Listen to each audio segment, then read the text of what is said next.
Bonjour Hervé Morin, Bonjour. Président du nouveau centre, fondateur avec Jean-Louis Borloo de l'Union des démocrates et des indépendants. On dit que vous vous réjouissez aujourd'hui de ce qui se passe à l'UMP, la guerre Copé-Fillon. Alors on va commenter les tout derniers événements de cet épisode qui semble durer. Je ne suis pas sûr que dans une heure, nos commentaires ne soient pas déjà obsolètes. Vous allez d'abord me dire ce que vous pensez de la toute dernière proposition qui a été faite dans le bureau de Jean-François Copé, qui, recevant François Fillon à la demande de Nicolas Sarkozy, lui a proposé de soumettre d'ici décembre ou janvier aux militants un référendum pour savoir s'il faut ou non revoter. Écoutez, bonjour le joyeux bordel. Si je me permettais ce jeu de mots qui était le jeu de mots de mon prof de français quand j'étais au lycée, quand on avait vraiment été à côté de la plaque, il disait « ça n'est pas un délirium très mince, mais c'est un délirium très épais ». L'UMP en est à peu près là. Derrière tout ça, il y a un sujet de fond. Le sujet de fond, c'est qu'en fait, l'UMP tenait dans une construction qui est une construction artificielle aussi longtemps que le chef était à l'Élysée, Jacques Chirac ou Nicolas Sarkozy, parce que l'obligation de solidarité, de cohésion de la majorité imposait que tout le monde soit dans le rang. Dès lors qu'on se retrouve dans l'opposition, on retrouve forcément des divisions qui reposent sur des familles politiques différentes.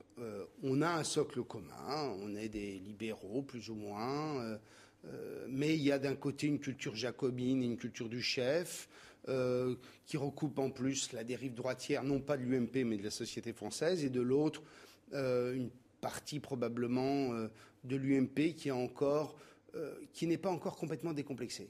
Alors, d'un côté, c'est Copé, vous décrivez finalement cette droite décomplexée. De l'autre, c'est François Fillon. Vous trouvez que François Fillon est plus proche de vos idées ? J'ai jamais pensé ça. J'ai jamais pensé que dans le parcours de François Fillon, il y avait les images, il y avait les signes d'un centriste. Il n'y a rien, d'ailleurs. Il a été avec Philippe Séguin, il a été contre l'Europe, enfin bon, etc. Ce qui est certain, c'est que Jean-François Copé... on arrive dans une génération qui est déverrouillée d'un certain nombre d'interdits. Vichy avait provoqué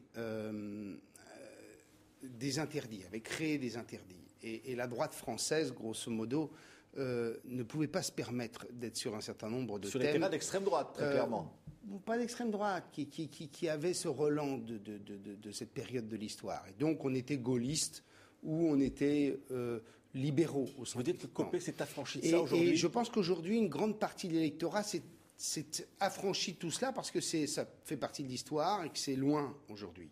Et donc on est dans un mouvement, on se le disait avant de prendre l'antenne, il faut bien voir que tant dans les milieux populaires, traditionnellement plutôt de gauche que dans les milieux bourgeois, traditionnellement de droite, il y a un certain nombre de thèmes qui sont des thèmes qui leur sont communs ou qui sont communs aujourd'hui parce que les thèmes de droite, les thèmes brutaux qu'on peut retrouver à travers l'idée de nation, d'étrangers, de frontières, trouvent autant d'écho dans la France populaire que dans la France bourgeoise. Hervé Morin, ça veut dire en clair aujourd'hui l'UMP, c'est fini ?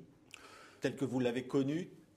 J'en sais rien parce qu'un parti politique, c'est pas simplement... Bon, d'une part, il y a l'hypothèse Nicolas Sarkozy. S'il revient dans le jeu, clairement, il va remettre de l'unité très vite dans le système. Vous pensez que ce serait souhaitable aujourd'hui ? Je pense que pour lui, non. Après, il y a des jours où il y a des urgences qui fait qu'on est obligé de changer de stratégie. Là, il y a David Douillet qui a dit qu'il était excédé de la situation. Ça, j'imagine qu'il ne doit pas être heureux. C'est quand même son truc. C'est ça qui lui a permis d'arriver au pouvoir et c'est cette formation politique qui a été à deux doigts de lui permettre de gagner une élection qui était donnée perdue d'avance. Donc pour lui, ça c'est clair que c'est pas une mince affaire. On bouleverse probablement toute sa stratégie, de se donner la capacité de revenir après une longue période d'oubli, etc.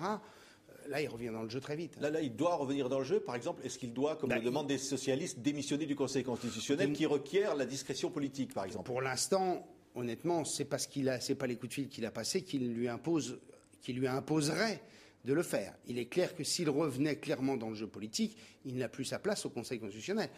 Je vous rappelle quand même que Valéry Giscard d'Estaing a tenté de revenir en étant à nouveau candidat à des cantonales, etc., tout en étant membre du Conseil constitutionnel. Oui. Alors, le groupe autour de François Fillon serait tout de même, nous dit-on, constitué la semaine prochaine à l'Assemblée nationale. Est-ce que ça peut durer comme ça, avec un président qui s'appelle Copé jusqu'au nouveau référendum des militants, et puis pendant ce temps, un groupe à l'Assemblée nationale autour de François Fillon, qui sera constitué la semaine prochaine, nous dit-on? Deux choses l'une, soit le groupe est le début de l'émergence d'un nouveau parti politique, soit ça n'a pas de sens. C'est aussi simple que ça. Donc ça veut dire que si ce groupe est constitué, c'est la fin de l'UMP. Non, parce que, j'ai bien compris, vous suivez ça comme moi, ce groupe n'existe que le temps qu'il y ait une décision sur l'élection. Bon. Et puis n'oubliez pas une chose, c'est que il y a une famille qui est un parti. Alors la famille, là, elle est en lambeaux, elle est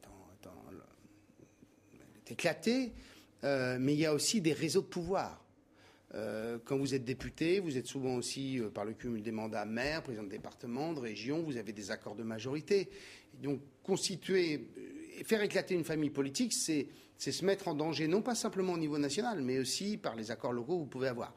Donc, je vous rappelle qu'on a déjà connu dans la vie politique des scénarios dans lesquels on pouvait avoir des groupes communs, des groupes différents, mais appartenir à une même confédération. Ça existait à l'UDF, notamment. Aujourd'hui, l'Union des démocrates et indépendants, vous allez récupérer ces militants déçus? Vous les appelez? Non, certains viennent, sans aucun doute. Je pense que l'UDI a sa propre dynamique. Cette dynamique, elle doit faire ses preuves dans le temps. Nous avons été tellement éclatés et divisés. Donc je pense qu'avant que des militants UMP arrivent par milliers au sein de l'UDI, je pense qu'il y a au moins une chose, c'est qu'on va avoir des hommes et des femmes qui vont être en capacité d'écoute parce que déçus par leur famille politique.